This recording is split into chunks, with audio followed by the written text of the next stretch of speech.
এই যে রাস্তার ধারে প্রতিদিন দেখেন, কিন্তু জানেন কি, এই ছোট্ট হলুদ ফুলের গাছটা এতটাই শক্তিশালী যে পুরো মাটি ঢেকে ফেলতে পারে একেবারে কয়েক দিনের মধ্যে মাত্র। কেউ বলে এটাকে সৌন্দর্যের রানী, আবার কেউ বলে ভয়ঙ্কর আগাছা।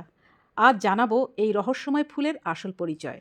বন্ধুরা, আজ আমরা কথা বলবো এমন এক গাছ নিয়ে যেটা দেখতে ছোট হলেও এর শক্তি কিন্তু বিশাল। মাটির একেবারে সাথে শুয়ে থাকা এই ছোট্ট ছোট্ট সূর্যমুখীর মতো দেখতে হলুদ ফুলগুলোর নাম হচ্ছে ভুঁই সূর্যমুখী। কিন্তু এর আরও অনেক নাম রয়েছে এবং সেই নামগুলো এত ভালো লাগে যে শুনলে মনে হবে যে কারোর নাম রেখে দেই। তবে সবার আগে এটা সম্পর্কে যেটা জানা দরকার সেটা হচ্ছে এর বৈজ্ঞানিক নাম। এর বৈজ্ঞানিক নাম হচ্ছে স্প্যাগনেটিকোলা ট্রাইলোবেটা। এই ভুঁই সূর্যমুখীর অন্যান্য বাংলা নাম হচ্ছে সিঙ্গাপুর ডেইজি বা ওয়েডেলিয়া। ওয়েডেলিয়া নামটা কি সুন্দর না? এই যে বাংলা নামগুলো বললাম, এগুলো আসলে ইংরেজি নামটাই বাংলা করে বলা হয়।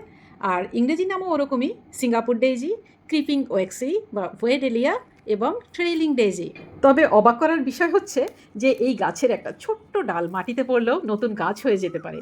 আর এই জন্য অনেক দেশে এটাকে ইনভ্যাসিভ প্ল্যান্ট বলে, মানে আক্রমণাত্মক গাছ। দেখবেন অনেক বাগানই রয়েছে পরিশ্রম করতে চায় না, কিন্তু সবুজ দেখতে চায়, চোখ দিয়ে সবুজ দেখবে, চোখ ভালো থাকবে এবং কিপটে, টাকা খরচা করবে না, চারা কিনে আনবে না, গাছের টব কিনে আনবে না। তাদের জন্য তো এই ওয়েডেলিয়া বা ভুঁই সূর্যমুখী একদম দারুণ জিনিস, তাই না? অ্যাস্টেরিসিয়ায় মানে সূর্যমুখী পরিবারের এই সদস্যরা আসলে কিন্তু আমাদের দেশের নয়, গোড়া থেকে। এরা মূলত দক্ষিণ ও মধ্য আমেরিকার উষ্ণ অঞ্চলের উদ্ভিদ। পরে এশিয়া, ভারত, বাংলাদেশ সহ আর্দ্র যেসব দেশ রয়েছে সেখানকার একেবারে শোভাবর্ধক গাছ হিসেবে ছড়িয়ে পড়েছে। এদের আপনি বেশি দেখতে পাবেন কোথায় জানেন তো? রাস্তার ধারে, বাগানের বর্ডারে, পার্কে পাবেন। তাছাড়া অনেকে ছাদ বাগানে লাগিয়ে থাকে। পুকুর বা ড্রেনের পাশে দেখা যায়। যেখানে রোদ আর আর্দ্রতা বেশি সেখানেই এদেরকে খুঁজে পাবেন। তবে শুধু দেখলেই হবে না, এদের আচরণটাও একটু জেনে নিতে হবে। মাটির উপরে একেবারে বিছিয়ে বাড়ে অল্প দিনের মধ্যে, তাই অনেকে এটাকে সূর্যমুখী কার্পেট বলে। এই ছোট ছোট ডেইজি বা সূর্যমুখীর মতো হলুদ ফুলগুলো না সারা বছর ধরে ফুটতে থাকে। আর পাতাগুলো তো এত সবুজ যে চোখ ধরে যায় একেবারে, মানে চকচকে সবুজ। এর কাটিং দিয়ে খুব সহজে চারা তৈরি হয়। তবে কিনা একেবারে অবহেলা করলে হবে না, এদের কিন্তু ঔষধি গুণও রয়েছে। যেমন লোকজ চিকিৎসায় এর পাতা ক্ষত বা প্রদাহে ব্যবহার করা হয়, আর কিছু গবেষণায় এতে অ্যান্টিঅক্সিডেন্টের উপাদান পাওয়া গেছে। আমি নিজে যদিও এর পাতা ব্যবহার করে দেখিনি, তবে শুনেছি যে এর সম্ভাব্য ব্যবহার হলো ছোটোখাটো ক্ষতে পাতা বাটা দেওয়া। তাহলে ক্ষত শুকিয়ে যায় এবং প্রদাহ কমাতে বা ত্বকের যে সমস্যা হয়, একটু চুলকনি হয় অনেক সময়, সেইগুলোতেও দিলে উপশম পাওয়া যায়। তাছাড়া পোকামাকড়ে কামড়ালে এই পাতা বাটা দেওয়া হয়। গবেষণায় অ্যান্টিঅক্সিডেন্টের সাথে সাথে অ্যান্টি ইনফ্লেমেটরি উপাদানও পাওয়া গেছে। তবে এটি আধুনিক চিকিৎসার বিকল্প একদমই নয়। এবারে বলবো এর সম্পর্কে আরও গুরুত্বপূর্ণ বিষয়, মানে এটার কী কী ফুড ভ্যালুস রয়েছে বা এটা খাবার হিসেবে কতটা গ্রহণযোগ্য। এগুলো সাধারণত শাকসবজি হিসেবে খাওয়া হয় না, তাহলে এত পরিমাণ পড়ে থাকতো না রাস্তার ধারে। মানুষ এগুলো নিয়ে বাজারে বিক্রি করে দিত। যদিও আমার এক দিদাকে আমি এই শাক খেতে শুনেছি, দিদা বলেছে এই শাক খেলে ওনার নাকি চোখ ভালো থাকে। জানি না কতটা সত্যি। অন্যান্য ব্যবহারের ক্ষেত্রে এর কিন্তু একটা গুরুত্ব রয়েছে, সেটাকে অস্বীকার করা যায় না। যেমন অর্নামেন্টাল প্ল্যান্ট হিসেবে বা গ্রাউন্ড কভার প্ল্যান্ট হিসেবে ব্যবহার করা যায়, বা সয়েল হোল্ডিং মানে হচ্ছে গিয়ে ওই মাটির ক্ষয় রোধ করা বা দ্রুত সবুজ কিভাবে আমরা তৈরি করব, সেই ক্ষেত্রে এই গাছ লাগানো যেতে পারে।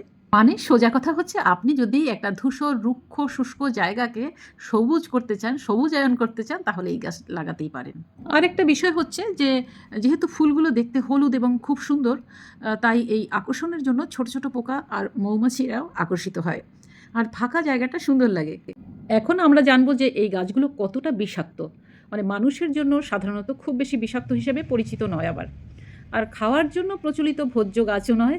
আর পোষা প্রাণী বেশি খেয়ে হজমের সমস্যা হতে পারে। অ্যালার্জির সংবেদনশীল মানুষের ত্বকের সমস্যা হতে পারে এর কাছাকাছি এলে। আমার মতে কেউ যদি এই গাছ লাগাতে চান তাহলে জমিতে নয়, টবে ছোট্ট আকারে লাগিয়ে নিজে কন্ট্রোল করতে পারবেন। মানে আপনার কথা শুনে চলবে, সেই জন্য কিছু যত্নআত্তিক নিতে হবে, সেটাও খুব সহজ, সেটা বলে দিচ্ছি। পূর্ণ মাত্রায় যদি রোদ পায় তাহলে খুব বেশি ফুল ফুটবে, আর হালকা ছায়াতেও বেঁচে থাকবে। আর টবের মাটি শুকিয়ে গেলে তবেই জল বা পানি দিতে হবে। অতিরিক্ত জলবদ্ধতা কিন্তু পছন্দ করে না ওরা, সেটা খেয়াল রাখতে হবে। আর মাটিটা দেখতে হবে ঝুরঝুরে বা জল নিষ্কাশন ভালো হয় কিনা, এমন মাটি বেছে নিতে হবে টবের জন্য।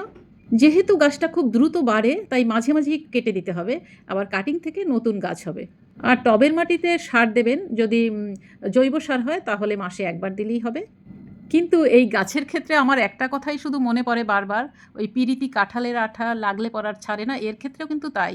আপনি এতে কোনো মানে একে বাড়িতে নিয়ে কোনো জমিতে লাগালেন বা টবে লাগালেও কিন্তু পাশের টবে এর বীজ থেকে দ্রুত ছড়িয়ে পড়ার সম্ভাবনা রয়েছে, বা এ কিন্তু খুব বাইতে পারে লতা আকৃতির, তাই কিন্তু সহজেই ছড়িয়ে যাবে, সাবধান। তবে পুরোপুরি তো ছাড়া যাবে না, কারণ সবুজ চোখ ভালো রাখে, পরিবেশ ভালো রাখে, এছাড়া অক্সিজেন দেয়, সৌন্দর্য দেয়, এইসবের জন্য গাছের যত্ন নিতেই হবে। আচ্ছা দর্শক বন্ধু, আপনারা কেউ কি এই গাছের অন্য কোনো নাম জানেন? তাহলে অবশ্যই কমেন্ট করে জানাবেন। ভালো থাকুন সব্বাই।